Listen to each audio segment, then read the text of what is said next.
caller informed deputies that his daughter had not shown up for work, and he had concerns of her well-being. A deputy, along with the Midland City Police Department, entered the residence and discovered the female deceased.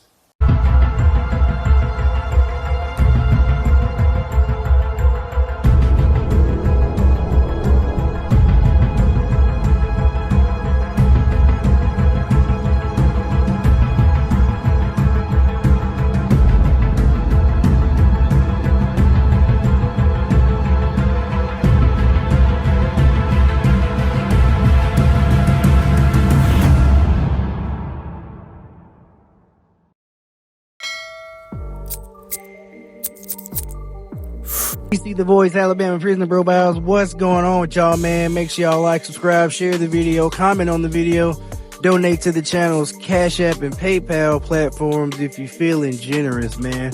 Shout out to everybody, man, that's supporting the platform, old and new subs, man. Appreciate y'all. Now today, we have a Florida man that has caught a hat a week after being released from Florida prison to the state of Alabama. Let's hop right into that right now. Dale County, Alabama. A man is behind bars in Dale County after a sheriff claims he tied up, gagged, and unalived a Midland City woman a week after being released from an out-of-state prison.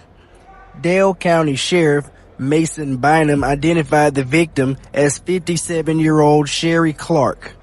During a press conference Tuesday morning, authorities revealed Clark's father called for a welfare check after she failed to show up for work at Avis car rental in Dothan early Sunday morning. Bynum said Clark was found nude, bound, gagged, and unalive inside her bedroom at her home on Dale County Road 79 in Midland City. Quote, investigators did notice severe trauma to her head and neck region, unquote, Bynum said. Following a short investigation, 29-year-old James Johnson was charged with one count of unaliving and booked into the Dale County Jail late Sunday night. Bynum said Johnson had been released from the Florida Department of Corrections 1 week before the unaliving occurred, and he was staying with a relative next door to Clark. Clark's family joined Bynum and other investigators with the Dale County Sheriff's Office, State Bureau of Investigation at the podium during the press conference. Quote, knowing our mother was unalived is so devastating for us to understand or comprehend, unquote, said Shelley Linderman, director of Wiregrass Angel House, in a prepared statement from Clark's family. Quote, Sherry was a kind, loving mother, sister, daughter, and grandmother who loved her family very much. She did nothing to deserve this, and we want to make sure this horrible man pays for what he did, unquote. Clark's body was taken to the Alabama Department of Forensic Sciences in Montgomery for an autopsy to determine the cause of death. The sheriff has not released a motive in the unaliving as of Tuesday morning's press conference. The work community at the Dothan Regional Airport is shaken after one of their longtime car rental employees was found unalived. Quote, I'm just in total shock and a loss as everyone else is right now, says Dale Roberts, unquote. Dale Roberts, a friend and former co-worker of Clark, says that he was shocked when he heard the news of her death. Quote, when I heard the news this morning, I just couldn't believe it, unquote, Roberts said. Clark's family tells news that their loved one will be remembered for her love of cats, plants, and family.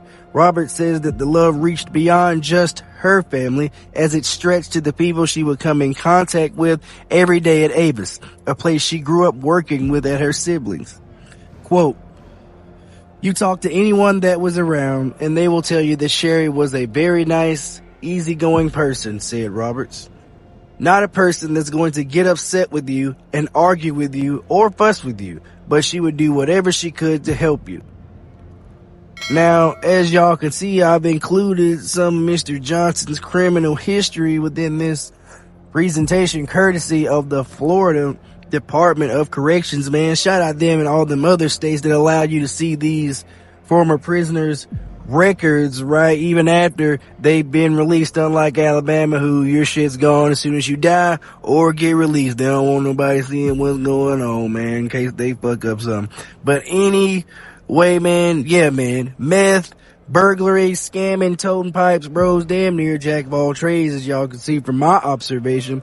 If I'm reading this right, bro has had at least 3 separate trips to Florida prison dating back from August 15th to November 2019 for 4 years, and he would stay out 2.5 years until the second trip in March 22 to November 23, serving just shy of 2 years, again would stay out 4 months until the last trip in April 2024 to November 2024, about 7 months.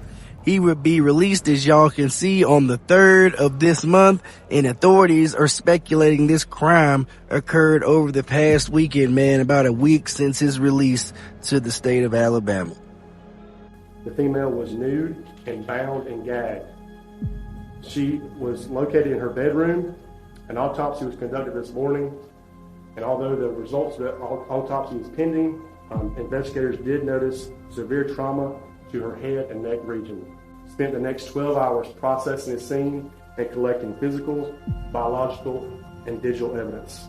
During that process, we were able to identify through digital evidence a white male who quickly became a strong suspect. Using facial recognition software, we were able to identify the male as James Albert Johnson Jr., a 29-year-old male who resides next door to the victim. And there y'all have it, man. Let me know what y'all think about this in the comments section, man. First off, condolences, right, to Miss Clark and her family. Please keep them in y'all's prayers, man. This is wild. As y'all can see, this man was living with a relative and then down this woman a weekend of living there. My guess is he probably went in there geeked up, you know what I'm saying, trying to rob. When he saw she was there, he said, shit, I ain't going back to prison. No witnesses, and proceeded to, you feel me, senseless. Now, bro might have heard the stories about prison here in the state of Alabama and thought, shit, ain't no lottery here, or NFL team, or prominent big cities that motherfuckers travel to and provide money to the state to have air conditioner and keep up these facilities and all that shit. He's like, hell no witnesses, you know what I'm saying? I do not want to go to prison in Alabama, man. Probably went in there geeked up, exterminated her,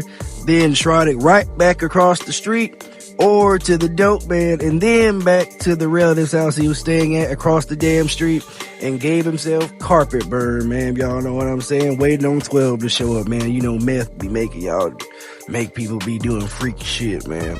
Now, they might go ahead and try to get bro up out of here and take his life. He better go ahead and take that life sentence when they come with it, because, hey, this is Alabama and we ain't trying to hear that mental health shit or shit about you being geeked up at the time of the crime. As y'all can see from the last dude we executed earlier, last month, that said I was geeked. Don't nobody give a fuck, man. You know what I'm saying? Mark my words, right? When they execute dude after he sits on death row, 10, 15 years or something like that. And I refer back to this video, man. Y'all know DC, the voice, said it first. Let me know what y'all think about this in the comment section. Like I said, man, like, sub, share, donate to the channel's Cash App and the channel's PayPal at Bama Prison Files with 2 S's, man, if you're feeling generous.